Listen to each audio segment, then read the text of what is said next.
Welcome back to Smile and Scars, where real stories meet cinematic intensity. If you're new here, don't forget to subscribe, because today's story is going to grip you until the very last second. The story begins on a chilly night. A train whistles through the countryside. Passengers settle into their seats. Some reading books, some quietly staring out the window, some nodding off into sleep. But in one of the middle carriages sits a man, broad-shouldered, calm, eyes closed as if meditating. That man is none other than Steven Seagal, the legendary martial artist and Hollywood star. But tonight, he is not playing a role. Tonight, he is just another traveler heading home. A group of men board the train at the next station. They are loud, unruly, leather jackets, beer cans in hand. They swagger down the aisle, shoving into seats that aren't theirs. Passengers shrink away nervously. Mothers clutch their children tighter. An old man tries to protest when one of the thugs kicks his bag aside, but the gang only laughs. Their leader, a tall brute with tattoos creeping up his neck, scans the carriage with hungry eyes. He wants to show power. He wants to humiliate someone. And unfortunately his gaze lands on Steven. Seated quietly, unmoving, his breathing slow and steady. He does not look like he notices the chaos, but the gang leader notices him. "Hey, old man." The leader sneers. "Why you sitting there like you own the place? Get up, give me your seat." The carriage goes silent. Everyone waits for Steven's response, but Steven does not move. He simply opens his eyes slowly and fixes the thug with a calm but piercing stare. It is not the reaction the gang expects. They wanted fear, they wanted submission. Instead, they feel something colder, something unsettling. The leader scowls. "You deaf or something? I said move." He slams his hand down on the seat next to Steven. The sound echoes through the carriage. Steven finally speaks, his voice low, measured, like stone grinding against stone. "This is not your train. Sit somewhere else."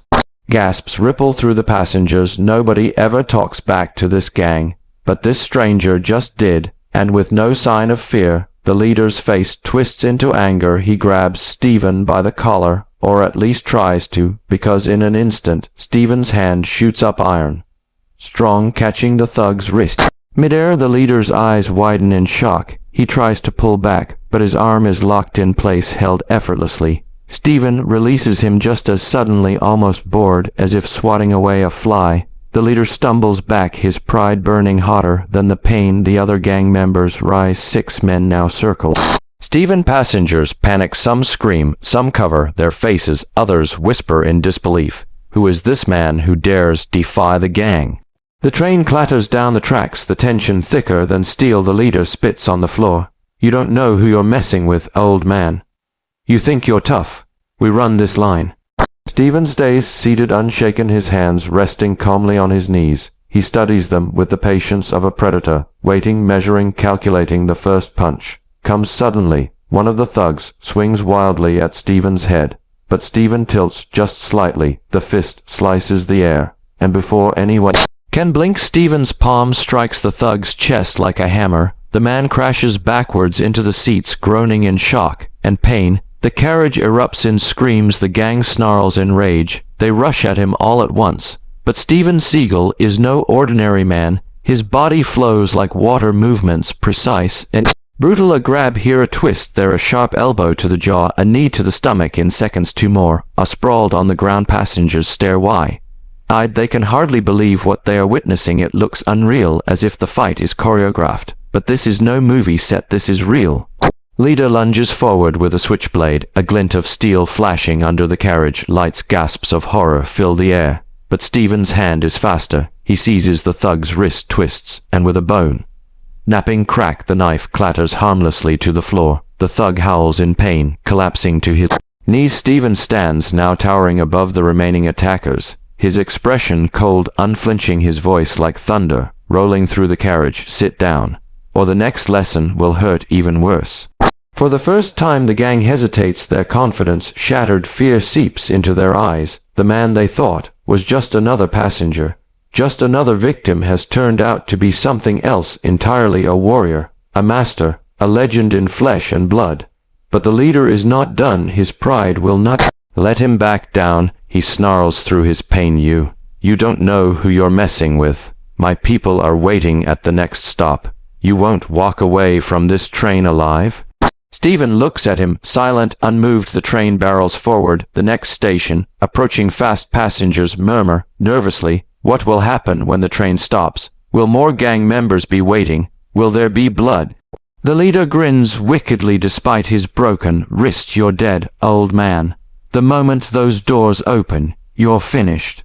Steven simply adjusts his coat and sits back down as if he already knows how this story ends. The train screeches. As it slows, the next station lights come into view. Figures wait on the platform. More men, more danger, and just as the doors hiss open, the leader smirks triumphantly, certain that his reinforcements will crush this lone stranger. But what happens next will shock everyone on board, and will prove once again why you never threatened Steven Seagal. The doors slid open with a metallic hiss. Cold night air rushed into the carriage, and standing on the platform were at least 10 more gang members, all armed with bats, chains, and knives. Passengers gasped, some screamed, some crouched low, covering their children's eyes. The leader, clutching his broken wrist, sneered through the pain. You're done, old man. Nobody fights my clan and lives. Steven Seagal stood slowly, calm, unrushed, every move deliberate, as though he had all the time in the world. His presence filled the carriage with silent authority. He stepped forward, his boots echoing on the metal floor, and walked towards the open doors. The gang outside grinned wickedly when they saw him. One of them shouted, "That's him. That's the one who laid out our brothers." They tightened their grips on their weapons and began to board the train. Steven stopped in the doorway. His eyes scanned them one by one. No fear, no hesitation, just the calm certainty of a man who had seen worse. The leader, still kneeling in pain behind him, spat out bitter words. Rip him apart. The gang charged, 10 against 1. Passengers screamed again, some ducking under seats, others pressing their backs against the walls. But Steven Seagal did not back away. Instead, he stepped into them. The first swing came from a baseball bat. Steven's hand shot out like lightning. He caught the bat mid-swing, wrenched it from the attacker's grip, and in one motion spun it around, slamming the wooden handle into the man's stomach. The thug doubled over, gasping for breath, before Steven flipped him over his shoulder onto the hard train floor. Another thug lunged with a chain, whipping it towards Steven's face. Steven ducked, the chain whistling just above his head. In one smooth movement, he grabbed the chain mid-swing, yanked hard, and sent the attacker flying forward. Steven's elbow met his jaw with a sickening crack. The fight exploded like a storm. Steven's body moved with terrifying grace, every strike precise, every counter devastating. A knife slashed towards him. He caught the wrist, twisted, and the blade clattered harmlessly to the ground. A thug came at him from behind. Steven spun, his boot slamming into the man's chest, sending him sprawling against the carriage wall. Passengers watched in stunned silence. What they were witnessing seemed impossible. It wasn't just fighting. It was artistry, a deadly dance of discipline and destruction. Steven Seagal wasn't just surviving. He was dominating. The gang grew desperate. 3 of them rushed together, trying to overwhelm him. One swung a bat at his head. Another aimed a knife for his ribs. The third tried to tackle him low, but Steven was faster. He sidestepped the knife, shoved the bat away with his forearm, and brought his knee up into the tackler's face.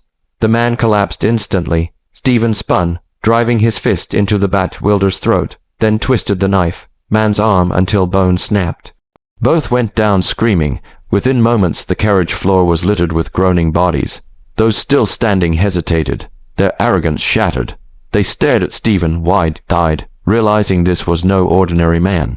The leader outside the fight, still cradling his broken wrist, shouted angrily, "Don't just stand there. Finish him." But none moved. Fear rooted them in place. They had seen enough to know. They weren't facing just another passenger. They were facing a legend. Steven stepped forward again, towering over the last few who still held their weapons. His voice was calm, but carried the weight of thunder. "You picked the wrong train. You picked the wrong man. Leave, now."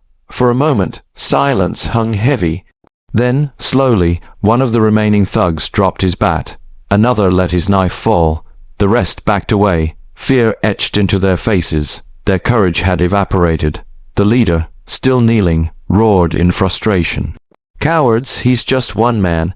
But when Steven turned his gaze on him, the leader's bravado faltered. Steven stepped closer, each footstep echoing like a drumbeat. He reached down, grabbed the man by his jacket, and hauled him up effortlessly. Their faces were inches apart. The leader tried to glare, but Steven's eyes burned through him like fire. "You threatened innocent people," Steven said, his voice low, dangerous. "You thought violence gave you power, but tonight you've learned the truth. Real power is discipline. Real strength is control." The leader trembled. For the first time, his arrogance was gone. In its place, fear. Desperation, regret. Steven released him suddenly, letting him collapse onto the floor. The man coughed, clutching his broken wrist, and scrambled backwards like a beaten dog. Steven turned away. The fight was over. The train rolled on, carrying the scent of fear and silence. Passengers slowly began to lift their heads. An old man whispered, "He saved us." A mother hugged her child tightly, tears streaming down her face.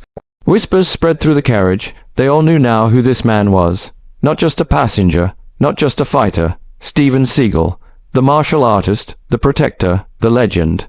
As the train screeched into the next station, the gang scrambled off, dragging their injured leader with them. They wanted no part of him anymore. They had tested a warrior, and paid dearly. Steven stood near the doors, silent, his face unreadable. The night air swept in as the doors opened again. Passengers stared at him in awe. Some wanted to thank him, some wanted to speak, but none dared. They could only watch as Steven stepped off the train and disappeared into the shadows of the platform. The legend of that night would spread for years. The story of the gang who thought they ruled the train, until they met the one man they should never have crossed, Steven Seagal. And for those who lived through it, they would never forget the night discipline triumphed over arrogance, the night a train became a battleground, and the night a single man stood against an army and won.